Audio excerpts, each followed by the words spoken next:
All right, this $135,000 duplex in Akron looks cheap, but cheap doesn't always mean profitable. So let's see if this is a deal or if this is a mistake. This is the property right here. This property is in Kenmore, which again is southwest Akron, and listed for $135,000. It's a 4-bed, 2-bath, 2,400 square foot unit. Duplex. It's my understanding of this property is it was a single family home that was converted into a duplex, but nonetheless 2 tenants are living there. The pictures don't look bad, of the inside at least. The inside of it was recently remodeled. I'm going to start there. The inside looks like, I'm imagining that's peel and stick. The inside looks very aesthetically pleasing in general. Not a, wow, they really did amazing with like an incredible flip, but this looks like it was put together pretty well. Now, what concerns me about this property right off the bat, the flip is good, but there are tenants in there right now. These pictures are presented from the perspective of before the tenants moved in. The tenants have been living there for some time, so that doesn't show what the property looks like right now. So there's that part I'm always worried about when it's a fully occupied unit and there's no pictures on the inside of what the property looks like with the tenants in there. But it looks like they did a reasonably good job. I mean, obviously there's this traditional looking wood here, so it's not a, they didn't update everything completely, but the updates in general look pretty good. Now, the other thing I like to do is look at the street view, what Google Maps has to show the property from the outside. And that's where you can pick up on a few things. You zoom in right here. Obviously, there's some paint that's peeling away from the wood. That's going to need to be touched up if you don't want to get into replacing the decking there. There's this that's screwed up here. And then this staircase to the upper unit needs painted. Those are inexpensive problems, very easy to rectify, but problems nonetheless if we're going to pick the place apart.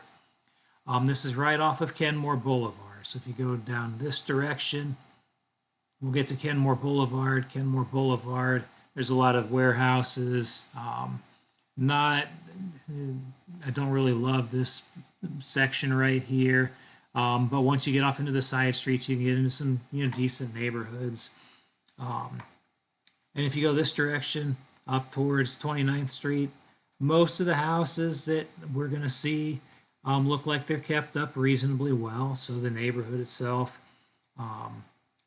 does not look too bad. Kenmore is one of those Akron area neighborhoods that can be really touch and go from block to block. And this section doesn't look too bad.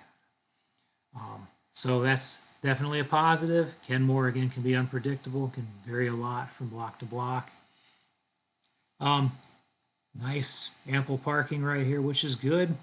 Off-street parking. The property as a whole doesn't look terrible from the outside. Again, there's things that we can point to, minor things, minor cosmetic issues that could be touched up. Could the side of it be power washed? Sure, but these are pretty simple things to fix up. Nothing. Again, you can only get so much from looking at the house from the Google image or Google Maps, but you can gain a lot more than what you may expect. Now, here's the real issue.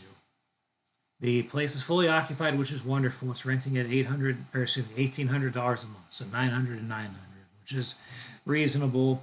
Now the problem is the owner pays all the utilities. I reached out to the agent that is representing the seller here, and the owner is paying all the utilities, which is going to hurt the returns, which isn't wonderful. I don't like that situation because, for example, in Northeast Ohio, we had an exceptionally cold winter this past year. And if I'm on the hook for the gas bill there, I'm not going to be real happy because if I put myself in the tenant's position and it's 3 degrees outside, am I going to set the inside temperature of this unit to 65 degrees to be courteous of the property owner? Or since I'm not paying the utility bills, am I going to crank the temperature up to 73?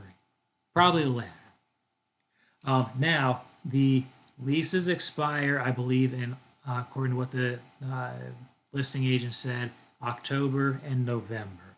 Okay, so there is the potential to write into the new lease back billing the utilities. And that's one of the problems with these units that are, in essence, single family homes that were chopped into duplexes. You can see it on one of the image right here. There's a single electric and single water meter. Okay, so that means that there's one bill going to the building, and that's probably why the owner's paying the utilities to simplify things.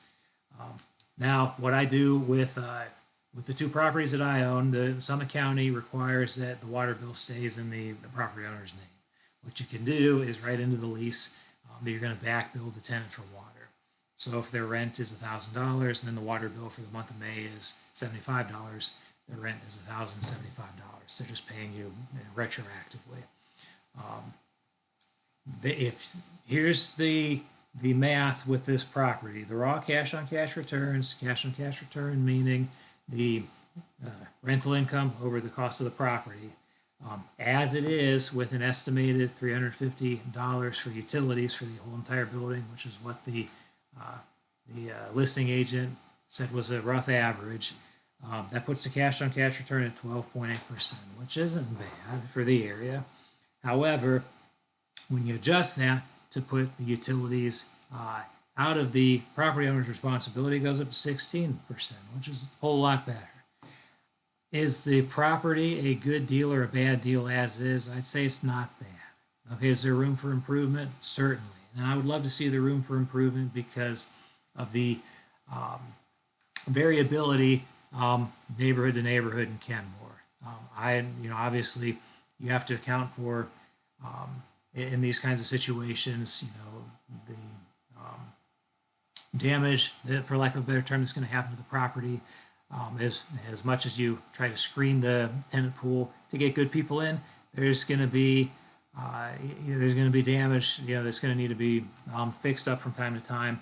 And again, the owner paying all the utilities is going to cut into that and is going to add up over time. I believe it's around $4,000 in a year's time to cover the utility payment. I don't want to be on the hook for that personally, because if the tenant's on the hook for it, they're going to be more mindful of the amount of heat, amount of electricity, amount of water they're using. If I'm on the hook for it, why would they care? Okay. So the property as is not bad.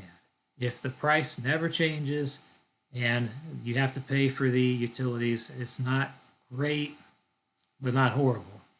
If the situation is tweaked, let's say price never changes, but the utilities are put back in the tenant's name, the tenants are back billed, improves quite a bit. That's what I would shoot for, but unfortunately they are in a lease.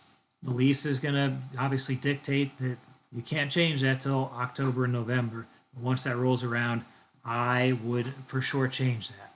The last thing that I would add, you're introducing an element of risk in here. Obviously, if the tenant's now responsible for utilities, their living expenses are going to increase, and whether they will stick around or move out is to be determined. So at the current price, considering that I would have to pay the utilities, and there's uncertainty about whether or not the tenants will stay if their cost to stay there is going to increase, I would argue the price needs to be lowered a little bit. The price, I would argue, is a little on the high side given all of that. If there's no room for negotiation on the price, I don't know about this one. Is it a bad deal? I wouldn't say bad deal. Is it a home run? Absolutely not. These are the things you want to think about. These are the things you want to look for prior to showing up to the home.